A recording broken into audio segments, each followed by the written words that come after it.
بسم اللہ الرحمن الرحیم۔ ماہ رمضان المبارک ختم ہونے سے پہلے سب لوگوں نے صرف 41 بار یہ الفاظ پڑھنے ہیں۔ عید آنے سے پہلے پہلے اللہ پاک آپ کو کروڑوں روپے دے دے گا، بے شک آزما لو۔ محترم ناظرین، ماہ رمضان کے آخری ایام کا بہت ہی طاقتور وظیفہ ہے، اس تسبیح کو کسی صورت مت چھوڑیے گا۔ محترم ناظرین، یہ دن بہت ہی اہم ہے، آپ نے اس کی 41 مرتبہ تسبیح پڑھنی ہے۔ اچانک ہی آپ کو اتنی دولت ملنا شروع ہو جائے گی، آپ خود حیران رہ جائیں گے۔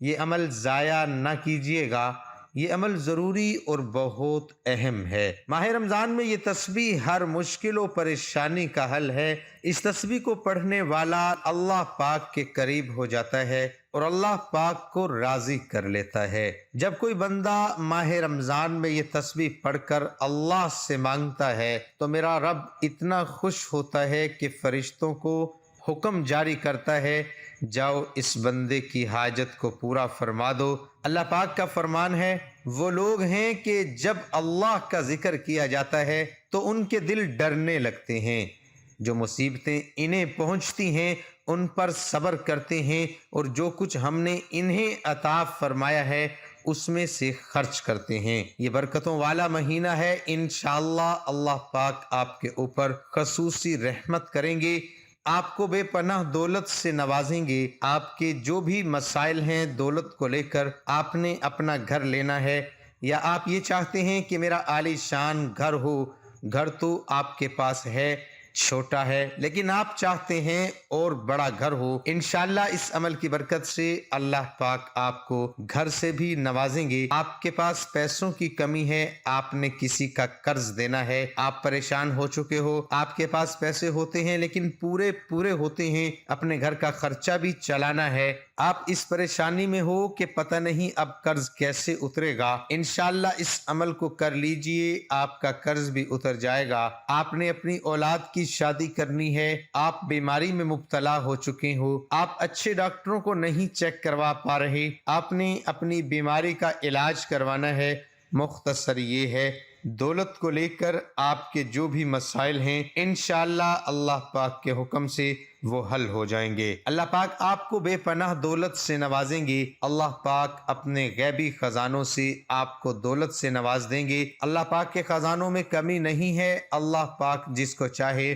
دولت سے نواز دے، بھلے ہی وہ غیبی مدد کرے، اللہ پاک سے کوئی پوچھنے والا نہیں ہے۔ آپ یقین کے ساتھ اس عمل کو کر لیجئے، انشاءاللہ اللہ پاک کے حکم سے آپ کو اتنی دولت ملے گی، آپ خود ہی حیران رہ جائیں گے۔ جب آپ اس عمل کو کرو گے تو پھر اس کی برکتیں دیکھو گے۔ ناظرین، وظیفہ بتانے سے پہلے حدیث پاک سن لیں۔ ماہ رمضان میں صدقہ کی بڑی فضیلت ہے۔ حضرت عبداللہ بن عباس رضی اللہ عنہ نے اہل بصرہ کو صدقہ فطر کے بارے میں بتایا کہ کھجور اور جو اور گندم کے نصف دی جائے، اور یہ صحیح بخاری صفحہ نمبر 205 جلد نمبر 1 میں ہے کہ حضرت امیر معاویہ رضی اللہ عنہ اپنے دور حکومت میں ایک دفعہ شام سے مدینہ منورہ تشریف لائے اور گندم کی آمدنی ہوئی تو انہوں نے فرمایا، میں سمجھتا ہوں کہ اس کا ایک مد سے اناج کے 2 مد کے برابر ہے، یعنی گندم کا نصف سا قیمت اور دوسرے اناج کے برابر ہے۔ صدقہ فطر کے مستحق وہی لوگ ہیں جو زکوٰۃ کے مستحق ہیں۔ قرآن مجید میں ارشاد خداوندی ہے، صدقات تو حق ہے صرف غریبوں اور محتاجوں کا، اور ان صدقات پر متعین کارکنوں کا، اور جن کے دل جوئی کرتا ہے، اور ان غلاموں کی گردن چھڑانے میں، اور قرض داروں کے قرض میں، اور اللہ کے راستے میں، اور مسافروں میں۔ یہ حکم اللہ کی طرف سے مقرر ہے۔ سورۃ توبہ آیت نمبر 60۔ اس ماہ رمضان میں اللہ سے تمام گناہوں کی بخشش مانگتا ہوں یا مانگتی ہوں جو میرا رب ہے، اور اسی کی طرف رجوع کرتا ہوں یا کرتی ہوں۔ تیسرا اشرا نجات کا ہے۔ اے اللہ، بے شک تو معاف کرنے والا ہے، معاف کرنے کو پسند کرتا ہے، ہمیں معاف فرما کر۔ اس کے ساتھ کثرت سے رسول اللہ صلی اللہ علیہ وسلم نے فرمایا، روزہ اور قرآن بندے کی شفاعت کرتے ہیں، یعنی قیامت کے دن کریں گے۔ روزہ کہتا ہے اے رب میں نے اس کو دن بھر کھانے پینے سے اور دیگر خواہشات سے روکے رکھا، لہٰذا اس کے حق میں میری شفاعت قبول فرمائیے۔ اور قرآن کہتا ہے کہ میں نے اس کو رات کی نیند سے محروم رکھا کہ رات کی نماز میں قرآن کی تلاوت کرتا تھا، لہٰذا اس کے حق میں میری شفاعت قبول فرمائیں۔ چنانچہ دونوں کی شفاعت قبول کی جاتی ہے۔ اس عمل کی کچھ احتیاط ہیں، وہ جانیں اس کے بعد آپ کو میں بتاؤں گا۔ کون سے کلمات کیسے پڑھنے ہیں؟ احتیاط میں یہ ہے آپ اس عمل کو کسی بھی وقت کر سکتے ہو، فجر، ظہر، عصر، مغرب، عشاء، تہجد، کسی بھی نماز کے بعد کر سکتے ہو، یا آپ نماز کے بعد نہیں کرنا چاہ رہے، جب بھی آپ کو وقت ملتا ہے۔ مختصر یہ ہے آپ اس عمل کو کر سکتے ہو، اس میں کوئی پابندی نہیں، اور آپ نے اس عمل کو پورے یقین کے ساتھ، توجہ کے ساتھ کرنا ہے اور خاموشی میں کرنا ہے۔ جب کوئی عمل خاموشی میں کیا جاتا ہے تو وہ اچھے سے ہوتا ہے۔ جب کوئی کام آپ شور میں کرتے ہو، یہ وظیفہ اگر آپ شور میں کرو گے تو آپ کے ذہن میں طرح طرح کی آوازیں آنے لگیں گی، آپ بھٹکتے ہیں، پھر توجہ بھی کم ہو جاتی ہے۔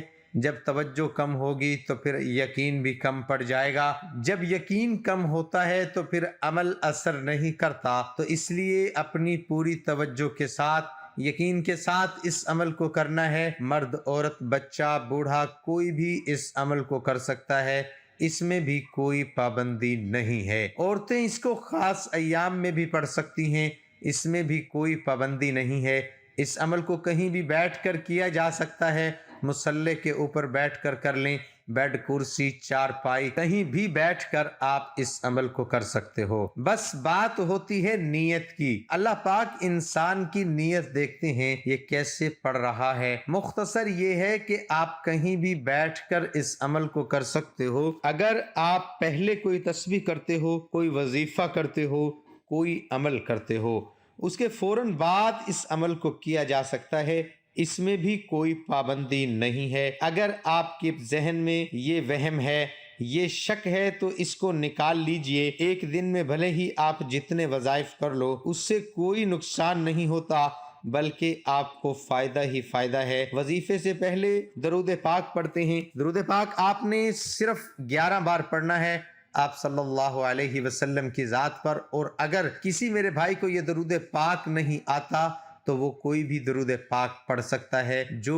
اس کو آتا ہے، اور اگر کوئی بھی نہیں آتا تو وہ اتنا بھی کہہ سکتا ہے صلی اللہ علیہ وآلہ وسلم۔ تسبیح کا طریقہ کار جان لیجئے۔ اس سے پہلے یہ بات جان لیں، اگر آپ کے پاس تسبیح ہے تو اس کے اوپر شمار کر سکتے ہو، ورنہ ہاتھ کی انگلی کے اوپر بھی شمار کر سکتے ہو، دل میں بھی شمار کر سکتے ہو، اس میں بھی کوئی پابندی نہیں ہے۔ جیسا کہ میں نے پہلے آپ کو بتایا، اللہ پاک انسان کی نیت دیکھتے ہیں کہ یہ پڑھ کیسے رہا ہے۔ اس کے بعد جو آپ نے کلمات کرنے ہیں وہ یہ پڑھنے ہیں۔ اللہ پاک کا یہ اسم ملا کر آپ نے پڑھنا ہے، افضل ذکر کے ساتھ، لا الہ الا اللہ یا وہاب۔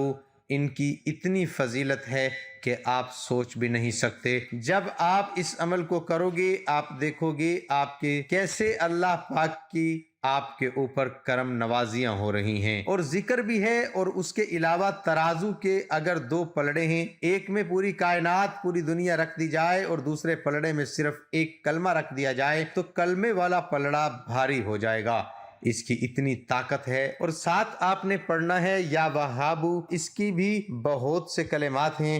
یا وہابو اللہ پاک کا اسم ہے۔ جب آپ اللہ پاک کو اللہ پاک کے اسم سے پکارتے ہو تو اللہ پاک بہت خوش ہوتے ہیں، انسان کو نوازتے ہیں۔ یا وہابو اس کا مطلب ہے سب کچھ نوازنے والا۔ انشاءاللہ اللہ پاک آپ کو اتنی دولت سے نوازیں گے، آپ حیران رہ جائیں گے۔ آپ نے صرف اس کو 41 بار پڑھنا ہے۔ لا الہ الا اللہ یا وہابو، یہ ایک بار شمار ہوگا۔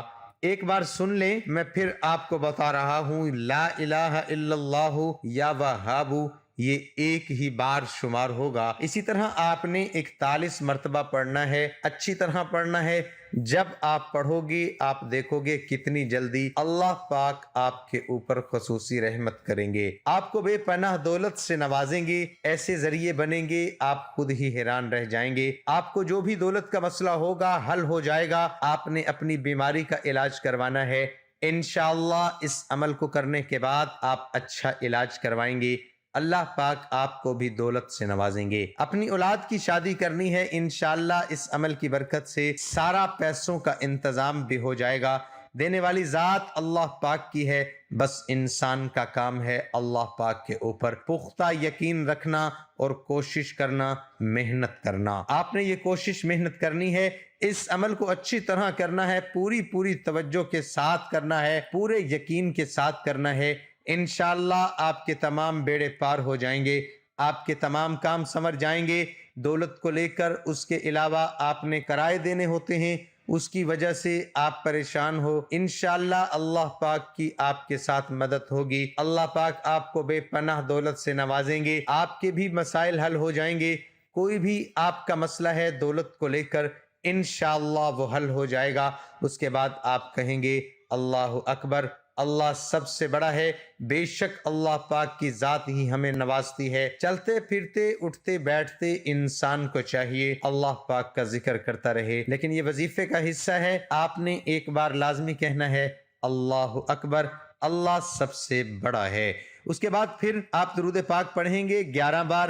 آپ نے یہ درود پاک پڑھنا ہے آپ صلی اللہ علیہ وسلم کی ذات پر، اور جیسا کہ میں نے اوپر بتایا کوئی اتنا بھی کہہ سکتا ہے صلی اللہ علیہ وسلم۔